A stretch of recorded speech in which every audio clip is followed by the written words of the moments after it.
দর্শক, বেঙ্গল কমার্শিয়াল ব্যাংকের সহযোগিতায় আরটিভির মনের কথা অনুষ্ঠানে সবাইকে স্বাগত জানাচ্ছি। আমি নুসরাত সাবরিন চৌধুরী, পাওয়ার্ড বাই বেনি বুনন। কর্মজীবী নারীর জীবন বাইরে থেকে যতটা গুছানো ও সফল মনে হয়, তার ভেতরের বাস্তবতা অনেক সময় ততটাই জটিল ও চ্যালেঞ্জপূর্ণ। পরিবার, কর্মক্ষেত্র, সামাজিক প্রত্যাশা সবকিছুর ভারসাম্য রাখতে গিয়ে অনেক অদেখা মানসিক চাপের মধ্য দিয়ে যেতে হয় তাদের। এই বাস্তবতাকে সামনে রেখে আজকের আলোচনা কর্মজীবী নারীর অদেখা সংগ্রাম ও মানসিক চাপ। আমরা জানব কর্মজীবী নারীদের বাস্তব চ্যালেঞ্জ, মানসিক চাপের কারণ এবং সেই চাপ মোকাবেলার উপায়গুলো কি হতে পারে। আজ আমাদের সঙ্গে আছেন একজন সফল মিডিয়া ব্যক্তিত্ব এবং corporate communication lead Nazia Khanam, head of brand and communication, Bengal commercial bank PLC. আসসালামু আলাইকুম আপু, কেমন আছেন? ওয়ালাইকুম আসসালাম, ভালো আছি, আপনি কেমন আছেন? খুব ভালো আছি এবং আরো ভালো লাগছে আপনাকে আমাদের অনুষ্ঠানে আজকে পেয়ে। স্বাগত আপনাকে আপু। আমি জানি যে আপনি দীর্ঘ সময় একটা পেশাগত অভিজ্ঞতার জায়গা আপনার রয়েছে এবং সেখান থেকে যদি একটু জানি যে কর্মজীবী নারীর মানসিক চাপকে আপনি কিভাবে দেখছেন। মানে অসংখ্য ধন্যবাদ যে এরকম একটা বিষয় নিয়ে এই মনের কথা প্রোগ্রামটা চলে বা নানা পেছনের কথাগুলো আমরা জানতে পারি। কারণ একজন কর্মজীবী নারীকে আমরা সবসময় দেখি অফিসে, বাসায়, রাস্তায়, কিন্তু তার পেছনে যে অদেখা সংগ্রামটা সেটা কিন্তু আমরা আসলে কেউ দেখি না একজন কর্মজীবী নারীর। একজন কর্মজীবী নারীকে ঘরে বাইরে অনেক ধরনের যেহেতু প্রেশার নিতে হয়, বিশেষ করে একটা দ্বৈত চাপের মধ্যে থাকে একজন কর্মজীবী নারী। একটা হচ্ছে তার অফিসের কাজ এবং এর বাইরে তার একটা আনপেইড প্রফেশন থাকে যেটা তার বাসায়। যার কারণে কর্মজীবী মেয়েদেরকে দেখা যায় যে একটা মানসিক চাপের মধ্য দিয়ে যেতে হয়, যেটা অন্য একজন পুরুষ কর্মজীবীর চেয়ে একেবারেই আলাদা। একজন নারীর ক্ষেত্রে যেটা হয় যে তাকে যেমন অফিসের দায়িত্ব নিতে হয়, একইভাবে বাসার দায়িত্বটা নিতে হচ্ছে। আরেকটা ব্যাপার আছে, তাদের এই মানসিক চাপ অন্যদের চেয়ে কেন বেশি, কারণ হচ্ছে একজন কর্মজীবী নারীর উপরে সমাজ এমন সব দায়িত্ব দিয়ে রাখে যার কারণে প্রত্যাশার জায়গাটা অনেক বেশি, এবং এটার কারণে সে একটা অপরাধ বোধে ভোগে যে আচ্ছা আমি এই কাজটা করতে পারলাম না, তার মানে আমি কাজ করার কারণে আসলে আমার সন্তানের টেক কেয়ারটা হচ্ছে না, কিংবা আমার ফ্যামিলির টেক কেয়ার আমি ঠিক মতো করতে পারছি না, কিংবা আমি আমার স্বামীকে ঠিক মতো সময় দিতে পারছি না। মানে সব লায়াবিলিটি মেয়েরা নিজেদের উপরে নিয়ে নেয় যেহেতু সে কাজ করে, এবং সমাজের প্রত্যাশাটা বললাম না এই জায়গায় একটা বড় ভূমিকা পালন করে, যার কারণে মেয়েরা অনেক বেশি এক্সস্টেড থাকে আমার কাছে মনে হয় কর্মজীবী মেয়েরা। এটা কিন্তু কেউ দেখে না। একটা মেয়ে দেখা যায় যে, যেমন আমি ব্যাংকে আছি, ব্যাংকিং প্রফেশনের কথাও যদি বলি, একটা মেয়ে দেখা যায় যে ব্যাংকিং প্রফেশনে এত ইজি না, মানে 6টায় কাজ শেষ হলেও সবসময় তো যার কারণে দেখা যায় যে তাকে হয়তো অনেক সময় 7টায় বের হতে হচ্ছে, 7:30টায়, 8টায়, হয়তো বা তাকে বাসায় গিয়ে আবার শুনতে হচ্ছে যে এত সময় কাজ করছো। এটাকে অ্যাপ্রিসিয়েট না করে বা সে বাইরে থেকে আসছে তার প্রতি কেউ সহানুভূতিশীল না হয়ে ওটা ব্লেম করা হচ্ছে যে তুমি এত দেরিতে আসছো। কিন্তু পুরুষ একজন পার্টনারের ক্ষেত্রে দেখেন, সে কাজ করে সারাদিন পরে আসছে, তাকে ওয়েলকাম করা হচ্ছে, নিয়ে কি করবে, অনেক স্ট্রেস গেছে নাকি, এই খবরগুলো নেওয়া কিন্তু অনেক মানুষ আছে। একদমই। এবং এটা আমাদের একটা সামাজিক দৃষ্টিভঙ্গিও মনে হয় যে আমরা সেই জায়গা থেকে এখনো বেরোতে পারিনি। তবে আমার কাছে একটা জিনিস ভালো মনে হচ্ছে, পজিটিভ সাইন, যেটা নেক্সট জেনারেশন, মানে আমাদের পরের যে জেনারেশনটা, তারা যেহেতু দেখছে যে তাদের মায়েরা কাজ করছে, এই স্ট্রেসফুল লাইফটা তারা এটার মধ্য দিয়ে বেড়ে উঠছে, সো আমার কাছে মনে হয় যে ওদের মধ্যে এই আন্ডারস্ট্যান্ডিংটা কিছুটা হলেও বেটার হবে যে একজন কর্মজীবী নারীকে কিভাবে ট্রিট করতে হয়।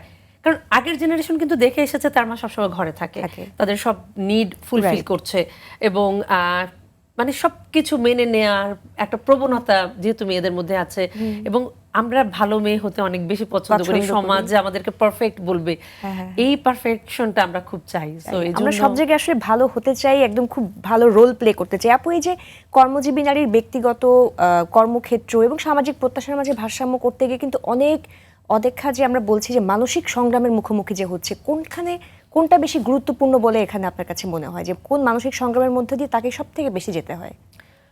আমার কাছে মনে হয় যে সবচেয়ে বড় যে মানসিক সংগ্রাম সেটা হচ্ছে সমাজ আমাকে কিভাবে দেখবে, আমাকে কিভাবে নিবে, কিংবা আমরা নিজেকেও অনেক বেশি নিজের প্রতি ক্রুয়েল হয়ে যাই, অনেক জাজমেন্টের ফিল্ডে দিয়ে আমরা নিজেদেরকে দেখি।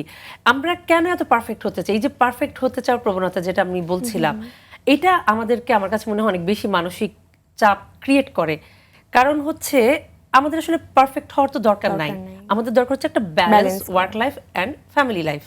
কিন্তু আমরা পারফেক্ট হতে গিয়ে নিজেকে প্রতিনিয়ত চ্যালেঞ্জ দিচ্ছি, এবং আমরা এক্সট্রা বার্ডেন নিজের কাঁধে নিচ্ছি, এবং আমরা ওভার থিঙ্ক করছি যে আমার সন্তানের কিছু একটা হলো, আমি নিজেকে দায়ী করছি।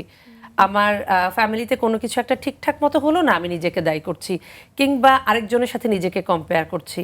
তো এইটা বাদ দিয়ে আমি আমার জায়গায় আমার রোলটা কি হতে পারে সেটা আমি ঠিকমতো করছি কিনা কিংবা করার চেষ্টা করছি কিনা, এটা যদি আমরা করি অনেক বেশি সেটা হেল্প হবে। আর মানসিক চাপের জন্য আমার মনে হয় সমাজ পরিবারের একটা বড় ভূমিকা আছে, কারণ প্রতি মুহূর্তে একটা নারীকে আসলে তারা টন্ট করতে থাকে, চ্যালেঞ্জ দিতে থাকে। কর্মজীবী নারী হলে ওই যে বেগম রোকেয়ার একটা কথার মতো অনেকটা আমার কাছে মনে হয় যে অশিক্ষিত নারীর মানে 7 খুনও মাফ অনেক ক্ষেত্রে, কিন্তু শিক্ষিত একটা নারীর সকল সমস্যা আমরা খুব যেমন কি বলি অতসী কাছ দিয়ে দেখি, বেগম রোকেয়া বলেছেন ঠিক একইভাবে একজন হোম মেকারকেও আমরা যতটা আসলে সহানুভূতির চোখে দেখি একজন কর্মজীবী নারীর ক্ষেত্রে আমরা তা না, আমরা তার ক্ষেত্রে খুবই রাফ এবং খুবই কঠিন, কঠোর। সারাক্ষণ তার নিজেকে প্রমাণ করতে করতে হয়, এভাবেই চলতে হয়। মানে একটা নারী যদি সে ঘরে থাকে সার্বক্ষণিক, তাহলে তার সন্তান যদি কোনো কারণে খেলতে গিয়ে পড়ে মাথায় ব্যথাও পায়, সেক্ষেত্রে সমাজ বা পরিবার এটাকে স্বাভাবিকভাবে নেয়। কিন্তু একজন কর্মজীবী নারী বাসায় না থাকাকালীন তার সন্তানের যদি এই সমস্যাটা হয়, সবাই এটার জন্য দোষারোপ করে যে মা বাসায় ছিল না বলে এই জিনিসটা হয়েছে। তো মানে একই দুর্ঘটনা যে কোনো সময় যে কোনো পরিস্থিতিতে ঘটতে পারে, কিন্তু কর্মজীবী নারীর ক্ষেত্রে সেটাকে আসলে সহজভাবে দেখা হয় না, যার কারণে সে নিজেও অপরাধ বোধে ভোগে। এই যে অপরাধ বোধে ভোগার যে জায়গাটা, আমরা কিন্তু আসলে যখন একজন কর্মজীবী মা যদি বলি, বিশেষ করে মা কিন্তু একটা বাচ্চা যখন পৃথিবীতে আসে সে সব থেকে কিন্তু চায় যে তার বাচ্চাটাকে সে কাছে রাখুক, কিন্তু স্বাভাবিকভাবে বাস্তবতার ক্ষেত্রে হয়ে ওঠে না। অনেকে কিন্তু ক্যারিয়ার গিভ আপও করছেন, আবার অনেকে যখন ফেরত আসছেন তখন কিন্তু সে কোপ করতে পারছে না যে বাচ্চাকে বাসায় রেখে সে এখানে করা। এখানে আসলে তার নিজের যতটা আসলে কিভাবে নেওয়া উচিত, নিজেকে সে কি করে বোঝাতে পারে? আমার কাছে মনে হয় যে কর্মজীবী নারীর এই যে সব বার্ডেন নিজে নেওয়ার দরকার নেই। মানে আমি মা হয়েছে, আমি মা, আমার একটা রোল আছে, আমার পার্টনারের একটা রোল আছে, পরিবারে যদি অন্যান্য মেম্বার থাকে তাদের একটা রোল আছে। রোলগুলো আসলে ভাগ করে দেওয়া জরুরি। আমরা নিজেরা সব করতে চাই, এটা আমাদের একটা প্রবলেম। আরেকটা প্রবলেম হচ্ছে আমরা মনে করি যে মানে সবই আমাকে আসলে খুব করতে হবে, আমাকে পারফেক্ট হতে হবে, আমাকে বেস্ট মাদার হতে হবে। আমি বেস্ট মাদার হওয়ার চেয়ে আমি আমার সন্তানের জন্য আসলে যা দরকার সেটা করতে পারছি কিনা, কোয়ালিটিটা এনশিওর করা। হ্যাঁ, সেটা এনশিওর করা। এবং আমার কাছে মনে হচ্ছে একজন কর্মজীবী মায়ের মা সন্তানের জন্য বরং পজিটিভ, কারণ একজন কর্মজীবী মাকে দেখে একটা সন্তান কিন্তু ডিসিপ্লিন লাইফ শেখে। সকালে ঘুম থেকে ওঠা, একটা নির্দিষ্ট সময় কাজে যাওয়া, ফিরে আসা, সো সে একটা ব্যালেন্স লাইফ দেখতে পায়। সো আমার কাছে মনে হয় যে একজন কর্মজীবীর মায়ের সন্তানের আরো পজিটিভলি আসলে বেড়ে ওঠার সুযোগ রয়েছে। বাচ্চার মাঝে দায়িত্ববোধ কিন্তু জন্মায় একদমই, এবং ফিনান্সিয়ালি ইন্ডিপেন্ডেন্ট হওয়ার ব্যাপারটা কিন্তু সে তার মাকে দেখে ছোটবেলা থেকে শেখে। আর মেয়েদের ক্ষেত্রে তো এটা আরো বেশি হেল্পফুল। একটা মেয়ে তার মাকে দেখে যেহেতু সবচেয়ে বেশি শেখে, ছোটবেলা থেকে সে ইন্ডিপেন্ডেন্ট হওয়া, আর্নিং করার ব্যাপারটা, পাংচুয়ালিটি এবং সবকিছু ব্যালেন্স করা, এটা কিন্তু সন্তানরা মাকে দেখে শেখে। এবং অনেক ক্ষেত্রে তারা আসলে ডিপেন্ডেন্ট কম হয়, ইন্ডিপেন্ডেন্ট হয় কিন্তু দেখবেন কর্মজীবী মায়েদের সন্তানরা, কারণ যেহেতু তাকেও আসলে কিছু বাসার দায়িত্ব বুঝে নিতে হয়। তার মা যেহেতু একটা সময় ঘরের বাইরে কাজ করেন। তো এই জায়গা থেকে আমার কাছে মনে হয় যে অল্প বয়সে যারা কর্মজীবী নারী তাদের সন্তানরা সেলফ ডিপেন্ডেন্ট হয়, যেটা আমার কাছে মনে হয় প্রত্যেকটা মানুষের জন্য খুব জরুরি। সে যত দ্রুত এটা কোপ আপ করতে পারবে, তার লাইফে তার শাইন করার জায়গাটা আসলে তত বেশি হবে। আপু, আমরা এই ক্ষেত্রে একটা চ্যালেঞ্জ কিন্তু দেখি, এটা নিয়ে হয়তো অনেকে বলেন না যে পার্টনারের কিন্তু অ্যাট এ টাইম একটা কোঅপারেটিভ একটা ভূমিকা থাকাটা দরকার। এবং অনেক সময় দেখা গেছে যে প্রফেশনালি যদি কোনো নারী অনেক বেশি ভালো করতে থাকেন, অনেক সময় কিন্তু পার্টনারের সাথে একটা হয়তো ইগো ক্ল্যাশ হয়, বা সেখানে একটা ঠান্ডা একটা লড়াই কিন্তু চলে, মানসিকভাবে মানসিক দ্বন্দ্বের জায়গা তৈরি হয়। এখানে আসলে পার্টনারের ভূমিকাটা কেমন হওয়া উচিত? একটা কর্মজীবী নারীকে যদি মানসিকভাবে স্বস্তি দিতে হয়, তাহলে সবচেয়ে বড় ভূমিকাটা আসলে তার পার্টনারকে রাখতে হবে। কারণ পার্টনার আর তার মধ্যে, পার্টনার আমরা কেন বলি যে আমার সাথে সবকিছু আসলে সমান অংশীদারিত্বে, সেটা সুখ দুঃখ আনন্দ কাজ সবকিছুই ভাগ করে নিবে। তো সেই বোঝাপড়াটা আসলে পার্টনারের মধ্যে, পার্টনারের সাথে থাকতে হবে এবং সেটা তাকে বুঝিয়েও বলতে হবে। অনেক সময় আমরা সব বাড়ি নিজের কাঁধে নেই। আমার কাছে মনে হয় পার্টনারকে বুঝিয়ে বলার ব্যাপারটাও আছে, পার্টনারের বোঝার ব্যাপারটাও আছে। পার্টনার যদি সাপোর্টিভ না হয়, এই জায়গাটায় ব্যালেন্স করা কিংবা মানসিক চাপ বেড়ে যাওয়া অনেক বেশি হয় মেয়েদের ক্ষেত্রে। পার্টনারের ভূমিকাটা যদি এমন হয় যে সব দায়িত্ব তো আসলে তাকে নিতে হবে না, ঘরের যদি রান্নাটা একজন নারী করেন তাহলে গুছানোর কাজটা আরেকজন করলেন, বাচ্চাকে পড়ানোর দায়িত্বটা যদি পার্টনার নেন তাহলে বাচ্চার খাওয়ার দায়িত্বটা মা নিতে পারেন।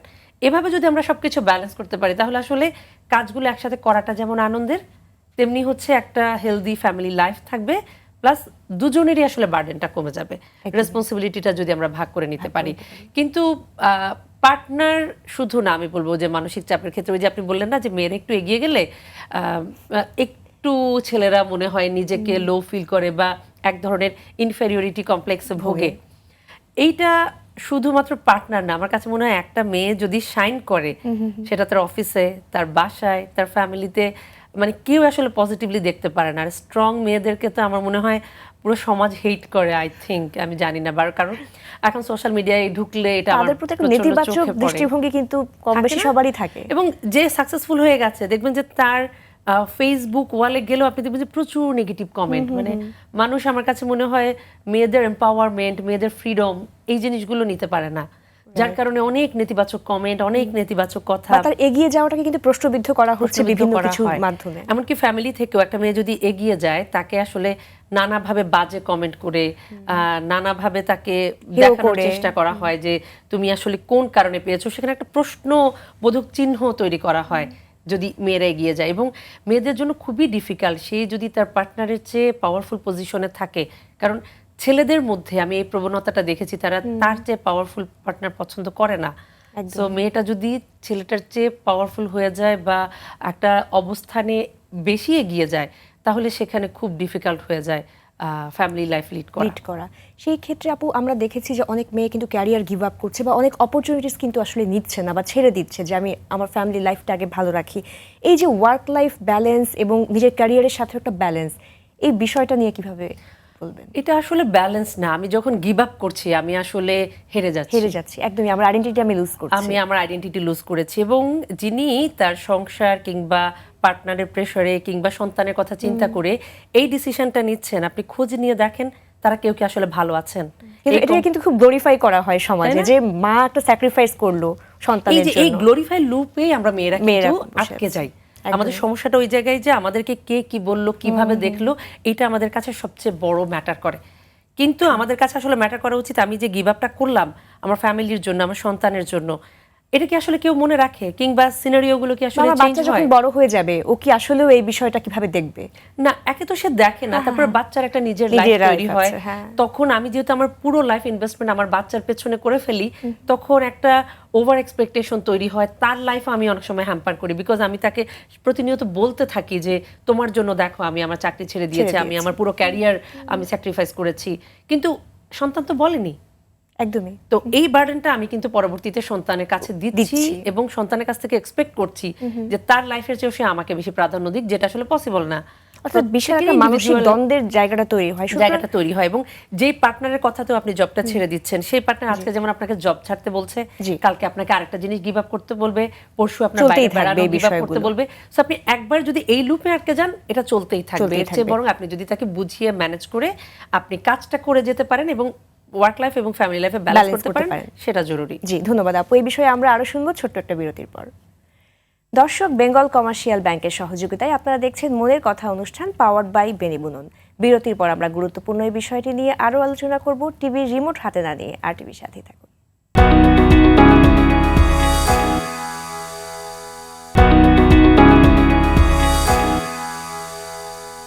বিরতির পর আবারও সবাইকে স্বাগত জানাচ্ছি বেঙ্গল কমার্শিয়াল ব্যাংকের সহযোগিতায় মনের কথা অনুষ্ঠানে পাওয়ার্ড বাই বেনিবুনন। আজকের পর্বের বিষয় কর্মজীবী নারীর অদেখা সংগ্রাম ও মানসিক চাপ। আমাদের সাথে আছেন নাজিয়া খানম। আপু, আমরা অনেক মানসিক অন্তর্দ্বন্দ্বের কথাগুলো বলছিলাম, নারীরা যে সংগ্রামের মধ্য দিয়ে প্রতিনিয়ত যায়, সেই জায়গা থেকে একটু যদি জানি যে পরিবারের তো অনেক বড় একটা ভূমিকা আসলে রয়েছে, সন্তানের জায়গা থেকেও কিন্তু মায়ের প্রতি একটা অ্যাপ্রিসিয়েশন বা এই বিষয়গুলোও কিন্তু ইম্পর্টেন্ট। পারিবারিক ভূমিকাটা বা পারিবারিক পরিবেশটা আসলে কেমন হওয়া উচিত একজন কর্মজীবী নারীকে সাপোর্ট করার জন্য? পারিবারিক পরিবেশটা আসলে এমন হওয়া উচিত যে একজন কর্মজীবী নারী বাসায় এসে কখনো সে ফিল করবে না যে সে কোনো আসলে অপরাধ করছে। তাকে একটা মেন্টাল পিস দিতে হবে যে সে একটা কাজ করে এসেছে এবং সেটা সে তার পরিবার এবং সমাজেই কন্ট্রিবিউট করছে, সেটা তার নিজের একার জন্য কিছু না। এবং একটা সাপোর্টিভ পার্টনার এবং ঘরে যদি অন্যান্য পার্সনও থাকে তারা যেন তার প্রতি একটু সহানুভূতিশীল হন, যে একটা মানুষ বাইরে কাজ করে আসছেন, বাসায় যেন তাকে একটা ব্যালেন্স জায়গা দেওয়া যায়। মেয়েরা ছেলেদের তুলনায় কর্মজীবী নারীদের ক্ষেত্রে আমি কম্পেয়ারটা করছি যে অনেক বেশি তারা আনপেইড জব করে, যেটা গবেষণাতে উঠে এসেছে যে একটা মেয়েকে গড়ে একটা ছেলের চেয়ে অনেক বেশি হাউসহোল্ড কাজ করতে হয়। তো এই যে দায়িত্বগুলো করাটা সমস্যা না, সেটা যদি ব্যালেন্স হয় এবং সেটার জন্য কোনো অ্যাপ্রিসিয়েশন নাই, ধরা হয় যে বাসার কাজগুলো তার আসলে দায়িত্ব, এটা তাকে করতেই হবে, কিন্তু এই দায়িত্বটা যে সে পালন করছে এটার জন্য সে কোথাও অ্যাপ্রিসিয়েটেড হয় না, এবং অনেক ক্ষেত্রেই একটু এদিক থেকে সেদিক হলে নানাভাবে তাকে আসলে তুচ্ছ-তাচ্ছিল্য করা হয় এবং নানাভাবে দায়ী করা হয় ওই জিনিসের জন্য। আমার কাছে মনে হয় যে এই জায়গায় যদি পার্টনার একটু সাপোর্টিভ হয়, সেটা মেন্টালি সাপোর্ট দিতে পারে এবং কাজের ক্ষেত্রেও সাপোর্ট দিতে পারে। ঘরে যদি অন্য কেউ থাকেন, শাশুড়ি কিংবা মা কিংবা বোন, ননদ, তারাও যেন একটু সহানুভূতিশীল হন একজন কর্মজীবী নারীর প্রতি। একটা দুঃখের বিষয় হচ্ছে অনেক সময় আমরা মেয়েরাই মেয়েদেরকে সবচেয়ে বেশি কম্পিটিটর ভাবি। একদমই তাই। সেটা পরিবারে হোক, কর্মক্ষেত্রে হোক। একটা নারী দেখবেন যে কম্পিটিটর ভাবে আরেকটা নারীকে, তার ঘরে হলেও সে তার বোনকে তার কম্পিটিটর ভাবে, তার চেয়ে যে তার ভাই বেশি পাচ্ছে কিংবা তার বাবা বেশি পাচ্ছে কিংবা আরেকটা, অর্থাৎ একজন মেল পার্সন যে আমার চেয়ে অনেক বেশি বেনিফিট পাচ্ছে এটা আমরা কম্পেয়ার করি না, আমার চেয়ে আমার ফিমেল পার্টনার কতটুকু বেশি পাচ্ছে এইটাই আমাদের সারাক্ষণ কম্পারিজনে থাকে। তো এই কম্পারিজনটা আমরা নারীরাও যদি নারীদের প্রতি এত বেশি কঠিন হই, কঠোর হই, তাহলে আসলে আমাদের জন্য আরো ডিফিকাল্ট হয়ে যাবে। মেয়েদের উচিত, প্রত্যেকটা মেয়ের উচিত আরেকটা মেয়েকে সাপোর্ট দেয়া, সেটা ঘরে হোক বাইরে হোক সর্বত্র। তাহলে আমার মনে হয় মেন্টাল রিলিফটা পাওয়া যায়। আরেকটা বিষয় হচ্ছে যে আমরা আমাদের মানসিক স্বাস্থ্যের একদমই যত্ন নেই না। আমাদের যে একটু অবসাদ লাগলে বা আমাদের ফ্রাস্ট্রেশনে ভুগলে যে একজন কাউন্সিলরের কাছে যেতে হবে, এটা যে একেবারেই নর্মাল। অন্য রোগে ডাক্তার দেখানো যতটা নর্মাল, আমি অবসাদে ভুগলে ডাক্তার দেখানো, একজন মানসিক ডাক্তারের কাছে যাওয়া ততটাই নর্মাল এবং ততটাই জরুরি। এটা আমরা একদম ভাবি না। আর সারাদিন কাজের ফাঁকে আমার কাছে মনে হয় নিজের জন্য একটা সময় বের করা খুবই জরুরি, যেটাকে এখন সবাই মি টাইম বলে। সেই মি টাইম হতে পারে আপনি সেই সময়টা আপনি শুধু বই পড়লেন, বা আপনি কফি হাতে বারান্দায় বসে জাস্ট গান শুনলেন, কিংবা আপনি নিজের একটা মানে পছন্দের কোনো কাজ করলেন। হতে পারে এই বয়সে গিয়ে আপনি গান শিখলেন, নতুন করে ছবি আঁকা শিখলেন, মানে যা আপনাকে আনন্দ দেয় এরকম একটা কাজ আসলে আপনাকে করতে হবে। তাতে আপনি আপনার যে স্ট্রেস, আমার মনে হয় সেই জায়গাটা একটা ব্যালেন্স করতে পারবেন। একদমই তাই আপু, খুব সুন্দর বলেছেন। কারণ আমরা মেয়েরা মনে করি যে আমরা অলওয়েজ গিভার, আরেকজনকে হ্যাপি রাখতে পারলেই মনে হয় আমি হ্যাপি থাকবো, বাট আমাদের নিজেদের ভেতরে ইনসাইড আমি হ্যাপি থাকাটা অনেক বেশি ইম্পর্টেন্ট।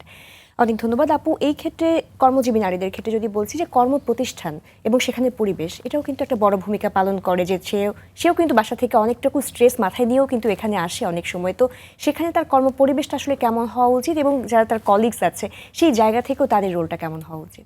একদম ঠিক বলেছেন। কারণ একজন কর্মজীবী নারীকে একজন পুরুষ কলিগের চেয়ে অনেক বেশি নিজেকে প্রুভ করতে হয় প্রতি মুহূর্তে, একই কাজ করেও। কারণ যেহেতু তিনি নারী, সো তাকে একটু বেশি আসলে নিজেকে প্রুভ করতে হয় যে আমি এই কাজটার জন্য, এই জায়গাটার জন্য যোগ্য। তো এটা একটা ব্যাপার থাকে। আমার কাছে মনে হয় যে অফিসের সবাই নারীদের প্রতি একটু সহানুভূতিশীল। সেটা এরকম না যে সে কাজ কম করবে, বিষয়টা এরকম তাকে একটু মেন্টাল সাপোর্ট দেওয়া, তাকে একটু রেসপেক্ট দেওয়া, তাকে স্পেস দেওয়া তার কাজটার জন্য। আমাদের আসলে এই জায়গাগুলোর জন্য ফাইট করতে হয়। আমরা কিন্তু কখনো কম কাজ করতে চাই না, অনেক ক্ষেত্রে আমরা বেশি কাজ করি। কারণ মেয়েরা দেখবেন যে অফিস টাইমে অফিস থেকে আসলে বাইরে কোথাও যায় না, চা খেতে হলেও তারা অফিসে বসেই খায়। সো বেশিরভাগ সময়টা তারা আসলে অফিসেই দেয় এবং কাজও আসলে কোনো অংশে কম করে না। কিন্তু কোথাও তাদের যোগ্যতা প্রমাণ দিতে গেলে কেন জানি মেয়েরা পিছিয়ে পড়ে। তো আমার কাছে মনে হয় সবাই যদি একটু, মানে আমি সবসময় মেয়েদের এম্পাওয়ারমেন্টের ক্ষেত্রে বলি যে আমরা আসলে তো সুযোগ বেশি চাই না, আমরা শুধু সমান সুযোগটাই চাই। যে যেই সুযোগ একজন ছেলে পাচ্ছে ওই সুযোগটা পাওয়ার সুযোগ আমাকে করে দেন, বাকিটা যোগ্যতা দিয়ে একটা মেয়ে আর্ন করে নিবে। মেন্টাল হেলথের জন্য যদি আমরা অফিসগুলোতে যদি একটু ব্যবস্থা রাখা হয়, কাউন্সিলিংয়ের ব্যবস্থা, প্লাস হচ্ছে যে কোনো প্রবলেম নিয়ে এইচআর যদি আলাদা উইং থাকে, মেয়েরা তাদের হ্যারাসমেন্ট হোক, যে কোনো মেন্টাল স্ট্রেস হোক, এগুলো নিয়ে কথা বলতে পারা, প্লাস হচ্ছে ডে কেয়ারটা থাকাও খুব জরুরি, খুবই জরুরি। আমি এটাই বলতে চাচ্ছিলাম পরবর্তী প্রশ্নে। কারণ সন্তানকে বাসায় রেখে এসে একটা মায়ের পক্ষে আসলে মানে স্ট্রেস ফ্রি কাজ করা সম্ভব না।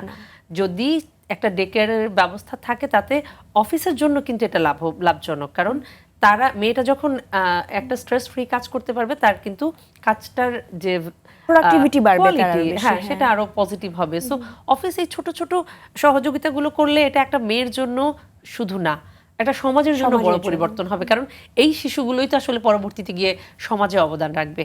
তো এই ধরনের পরিবেশগুলো একটা কর্মজীবী মায়েদের জন্য যদি আমরা প্রস্তুত করে দিতে পারি, তাহলে আসলে তাদের স্ট্রেস, মানসিক চাপগুলো আরো অনেক কমে আসবে এবং আরো পজিটিভলি মেয়েরা আসলে এগিয়ে যেতে পারবে। অনেক ধন্যবাদ আপু। আমরা অনেক বিষয়গুলো জানলাম, সেই সাথে যদি ক্যারিয়ারের আরেকটু কিছু জানি, যে অনেক সময় আমরা দেখি যে নিজেকে প্রমাণ করা যেটা বলছেন, এবং সাথে প্রমোশন বা আদার্স জায়গায় স্যালারির জায়গা থেকে, রিক্রুটমেন্টের জায়গা থেকেও কিন্তু মেয়েদেরকে অনেকটুকু ফাইট করতে হয়, এবং আমরা কিন্তু মেয়েদেরকে রিক্রুট করার ক্ষেত্রে ফার্স্টেই হয়তো মনে করি যে ও বিয়ে হয়েছে বা ওর হয়তো অনেক প্রবলেমস থাকবে, বা হয়তো ওর একটা বাচ্চা আছে, ও হয়তো সবসময় আসলে অ্যাটেন্ড করতে পারবে না, বা সামনে একটা ম্যাটারনিটি লিভে যাবে।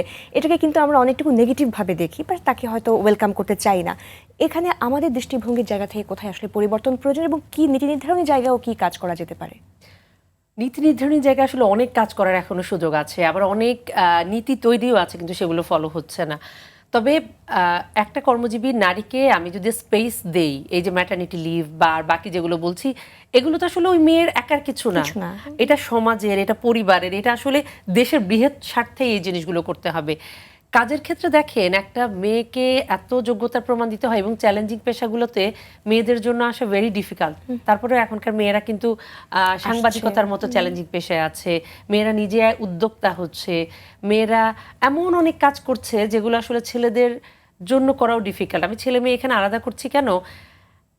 মেয়েরা নর্মালি কাজের ক্ষেত্রে অনেক বেশি অনেস্ট হয় এবং চেষ্টা করে যে তার কাজটা সে প্রপারলি করতে, কিন্তু এই সারাউন্ডিংসে অনেক সময় অনেস্টির সাথে এবং প্রপারলি, বিশেষ করে বিজনেসের ক্ষেত্রে এই কাজগুলো করা মেয়েদের জন্য ভেরি ডিফিকাল্ট হয়ে যায়। তারপরে হচ্ছে রাত বিরেতে কাজ করতে গিয়ে এক ধরনের নিরাপত্তার ব্যাপারটা থাকে মেয়েদের জন্য। আমরা কি সেই নিরাপদ পরিবেশ তৈরি করতে পারছি মেয়েদের জন্য, ঘরে বাইরে এসে যে কাজ করবে? এর পাশাপাশি হচ্ছে একটা মেয়ে এখনো ইন্টারভিউ বোর্ডে গেলে মেয়ে বলেই শুধুমাত্র বাদ পড়ে, যে আমরা আসলে মেয়ে নিব না। চাকরির বিজ্ঞপ্তি দিলে কোথাও কোথাও শুধু উল্লেখই করে দেয়া হয় only males are allowed to apply, ছেলেরা এখানে অ্যালাউড। তাহলে মেয়েদের আসলে সুযোগই তো কমে যাচ্ছে। আমরা তো সমান সুযোগটাই চাই, সবসময় বলি। সুযোগে যদি কম পাই তাহলে আসলে মেয়েরা এগিয়ে যাবে কিভাবে? কিন্তু আমি যদি কাজের ক্ষেত্রে দেখি, আমি যে প্রফেশনে আছি, আমি ব্যাংকিং এবং একই সাথে আমি যেহেতু মিডিয়াতেও আছি, আমি দুটো জায়গাতেই দেখেছি মেয়েদের কাজের প্রতি ডেডিকেশন অনেক বেশি থাকে। এবং একটা ব্যাংকে মেয়েরা যেই ধরনের কাস্টমার সার্ভিস দিতে পারে সেটা অনেক সময় ছেলেদের পারে না, কারণ মেয়েদের মধ্যে ন্যাচারালি যে ধৈর্য, মানুষকে বুঝিয়ে বলার ক্ষমতা, এই জিনিসগুলো অনেক বেশি থাকে। তো এরপরেও কিন্তু আমরা দেখি না যে এই সেক্টরগুলোতে সমানে সমানে মেল ফিমেল আছে। এখনও ইন্টারভিউ বোর্ডে গেলে আসলে মেয়ে বলেই বাদ দেওয়া হয়, কিংবা একই ব্যাচে যদি 50 জন লোক নেয় একটা ব্যাংক, তাহলে দেখা যায় যে সেখানে হয়তো 5 থেকে 10 জন নারী নিচ্ছে, বাকি 40 জনই পুরুষ নিচ্ছে, যে এমপ্লয়ি তাদেরকে নিচ্ছে। তার মানে নারীরা ভালো করার পরেও কেন আসলে নারীদেরকে বাদ দেয়া হচ্ছে, এটা আমার কাছে মনে হয় সব ক্ষেত্রে কাজ না, এটা মানসিকতার ব্যাপার। একদমই তাই। যারা ইন্টারভিউ নিচ্ছে, যারা নীতি নির্ধারণী পর্যায়ে আছে, তারা সামহাউ চায় না যে মেয়েরা এগিয়ে আসুক, কিংবা তারা মেয়েদের উপরে সে ট্রাস্টটা রাখতে পারে না। মেয়েরা অনেক ক্ষেত্রে দেখবেন যে একটা লেভেল পর্যন্ত চাকরি করে, কিন্তু এমডি সিইও পর্যায়ে তারা যায় না। কেন যায় না? মেয়েরা কি যোগ্য না? অবশ্যই যোগ্য, কিন্তু তাকে এমডি সিইও পর্যায়ে দেখার মতো মানসিকতা এখনো আমাদের সমাজে তৈরি হয়নি। নেতৃত্বের জায়গাটা তৈরি করার ক্ষেত্রে আমাদের মানসিকতা এখন আমরা অনেক পিছিয়ে আছি। তো এই জায়গাগুলোতেও আমরা আসলে পিছিয়ে যাই, যে নিজেকে এত প্রমাণ করতে করতে করতে করতে একসময় আসলে মানসিকভাবে পুরো আমরা ভেঙে পড়ি। আরেকটা বিষয়, আমরা মেয়েরা এত কাজ করতে গিয়ে আমাদের শরীরের যত্নটাও আমরা একদমই নেই না। নিজের খেয়াল রাখা, নিজেকে ফিট রাখা, এবং প্রতি মুহূর্তে নিজে যে কাজটা করছি সেটার সাথে রিলেটেড অনেক কিছু যদি আমি পড়াশোনা করি, তাহলে কিন্তু আমি প্রতি মুহূর্তে আপডেট থাকবো। আর আমি আপডেট থাকলে একবার, দুবার, তিনবার আমাকে আসলে ওই পজিশনটা থেকে পিছিয়ে রাখলেও আমি যদি বারবার নিজের যোগ্যতা প্রমাণ করতে পারি, একটা সময় ওই জায়গাটা আমি অ্যাচিভ করতে পারবো। সো আমি বলি যে লেগে থাকুক, এবং মেয়েদেরকে না আরো বেশি, মানে এত ফ্যামিলি ফোকাসড হয়ে যাই যে আমরা জবটাকে অনেক সময় লাইটলি নিয়ে ফেলি, ক্যারিয়ারটাকে অনেক সময় লাইটলি নিয়ে ফেলি। সো আমার কাছে মনে হয় যে যেহেতু আমাদেরকে একটু বেশি প্রমাণ করতে হয়, সো লেগে থাকতে হবে, নিজেকে প্রতি মুহূর্তে আপডেট করতে হবে। আমার কাজের সংশ্লিষ্ট বিষয়গুলোতে আমার চেয়ে যেন বেস্ট আর কাউকে পাওয়া না যায়, যে আমাকে ওই জায়গাটা দিতে আমার ম্যানেজমেন্ট বাধ্য হয়। ওই জায়গাটা আসলে আমাদেরকে নজর রাখতে হবে। জি, অনেক ধন্যবাদ। সুতরাং সমাজের সাথে সাথে সবকিছুর সঙ্গে সঙ্গে নিজের দৃষ্টিভঙ্গি, নিজের প্রতিও পরিবর্তন করাটা ইকুয়ালি ইম্পর্টেন্ট। আপু, আমরা অনেকটুকু শেষ পর্যায়ে চলে আসছি। আমরা জানি যে মেন্টাল হেলথের অনেক স্টিগমা রয়েছে আমাদের সমাজে, এবং আমরা নারীরা থেকে শুরু করে অনেক মানুষই কিন্তু আমরা যেতে চাই না সহজে। নারীদের ক্ষেত্রে আরও বেশি করে বলবো, কারণ একটা মেয়ে হয়তো বিয়ে, পরিবার, পার্টনার কি বলবে, শ্বশুরবাড়ি কি বলবে, অনেক কিছু চিন্তা করে কিন্তু মেন্টাল হেলথ প্রফেশনালের কাছে যায় না। তাদের প্রতি ছোট্ট করে কিছু বলবেন, এবং সেই সাথে অনেক অনেক ধন্যবাদ যে বেঙ্গল কমার্শিয়াল ব্যাংক আমাদের এই মনের কথা প্রোগ্রামটাকে এগিয়ে নিয়ে যাচ্ছে। আপনাদের আরও কোনো কর্মপরিকল্পনার জায়গাটা যদি একটু বলেন, যে মানসিক স্বাস্থ্যের জায়গা থেকে আপনাদের কার্যক্রম। ধন্যবাদ। অনেক ধন্যবাদ। প্রথমত হচ্ছে যে মানসিক যে চিকিৎসা, এটা আসলে সবারই নেওয়া উচিত। আমরা লাইফে প্রত্যেকে কখনো না কখনো অবসাদে ভুগি, সেটা কোনো সিচুয়েশনে পড়ে কখনো আমরা আসলে বুঝতে পারি না আমাদের কি করা উচিত। এই জায়গাগুলোতে আমাদের কথাগুলো যে আমরা কাউকে বলবো, সে বলার মানুষটাও আমরা পাই না। সো একজন যদি আমরা সাইকিয়াট্রিস্টের কাছে যাই, আমরা নিজের কথাগুলো বলতে পারি, বললে দেখা যায় কি নিজেও একটু হালকা বোধ করা যায়, আবার তার কাছ থেকে একটা পরামর্শ পাওয়া যায়। তো ওই জায়গাটা আমাদের খুব বেশি জরুরি। আমার মনে হয় প্রত্যেকটা মেয়েরই মেন্টাল হেলথের দিকে নজর দেওয়া জরুরি। মানসিক স্বাস্থ্যের প্রতি নজর যেমন দেওয়া উচিত, তেমনি একজন অভিজ্ঞ চিকিৎসকের পরামর্শ নিয়ে আমরা আমাদের যে কোনো অবসাদ বা যে কোনো সমস্যা নিয়ে কথা বলতে পারি। আর বেঙ্গল কমার্শিয়াল ব্যাংকের কথা যদি বলি, বেঙ্গল কমার্শিয়াল ব্যাংক সবসময় আসলে এমন একটা ব্র্যান্ড যারা দেশ ও মানুষ এবং সমাজের জন্য যারা পজিটিভ কিছু করতে পারে সেই দৃষ্টিভঙ্গি নিয়ে কাজ করে। সবসময় ব্র্যান্ড হিসেবে শুধুমাত্র নিজের আইডেন্টিটি না, নিজের আইডেন্টিটিটা ওই জায়গায় আসলে তৈরি করতে চায় যেখানে বৃহত্তর জনগোষ্ঠীর জন্য একটা ভূমিকা রাখতে পারে। এবং বেঙ্গল কমার্শিয়াল ব্যাংক এই মনের কথা প্রোগ্রামের সাথে যুক্ত আছে। এটা বেঙ্গল কমার্শিয়াল ব্যাংক পরিবার আসলে এটার জন্য প্রাউড ফিল করে, কারণ এমন সব মানুষদের জন্য আমরা কাজ করার আপনাদের সাথে পার্টনার হিসেবে আছি, যারা আসলে এখান থেকে জেনে বুঝে শিখে যদি তার লাইফে ন্যূনতম একটা পরিবর্তন নিয়ে আসতে পারে, সেটা একটা বড় আমার মনে হয় অর্জন ব্যাংকের জন্য। এবং সকল কর্পোরেট প্রতিষ্ঠানেরই কিন্তু রেসপন্সিবিলিটির জায়গা রয়েছে, সোশ্যাল কর্পোরেট রেসপন্সিবিলিটি। সেই জায়গা থেকে এই ধরনের উদ্যোগকে আমরা চাই ভবিষ্যতে যেন আমরা আরও বেশি পেট্রোনাইজ করতে পারি, আমরা সাথে থাকতে পারি এবং মানুষকে সচেতন করা। এই প্রোগ্রামের মধ্য দিয়ে আপনারা যেভাবে মানুষকে সচেতন করছেন, সেটা হতে পারে মেন্টাল হেলথ, সেটা হতে পারে মাদকাসক্তি, সেটা হতে পারে সামাজিক অনেক ব্যারিয়ার, এগুলো নিয়ে আপনারা প্রতিনিয়ত কথা বলছেন, মানুষ জানছে, সচেতন হচ্ছে। এই জিনিসগুলো আসলে কন্টিনিউ হওয়া খুব জরুরি। অনেক অনেক ধন্যবাদ আপু। আমরা খুবই সমৃদ্ধ হলাম আজকে আপনাদেরকে আমাদের অনুষ্ঠানে পেয়ে, এবং আমরা আশা করছি আমাদের এই অনুষ্ঠানে চলমান রাখতে বেঙ্গল কমার্শিয়াল ব্যাংক সহ আপনারা সবাই আমাদের সঙ্গে থাকবেন। অনেক ধন্যবাদ আবারও। অনেক ধন্যবাদ সাবরিন, আপনাকেও। দর্শক, আজকের আলোচনায় আমাদের এটাই উপলব্ধি, কর্মজীবী নারীর সফলতার পেছনে যে অদেখা সংগ্রাম ও মানসিক চাপ থাকে তা বোঝা এবং স্বীকৃতি দেওয়াটাই প্রথম ধাপ। পরিবার, কর্মক্ষেত্র এবং সমাজ সবাই মিলে যদি আরও একটু সহমর্মী ও সহায়ক ভূমিকা রাখতে পারি, তাহলে এই পথটা কিন্তু আরও সহজ ও মানবিক হয়ে উঠবে। ধন্যবাদ আমাদের সঙ্গে থাকার জন্য। ভালো থাকুন, নিজের যত্ন নিন এবং পাশে থাকুন একে অপরের। আজকের মতো বিদায় নিচ্ছি বেঙ্গল কমার্শিয়াল ব্যাংক নিবেদিত আরটিভির মনের কথা অনুষ্ঠান থেকে, পাওয়ার্ড বাই বেনিবুনন। সবাই ভালো থাকুন, সুস্থ থাকুন, দেশকে ভালোবাসুন আর অবশ্যই নিজেকে মাদকমুক্ত রাখুন।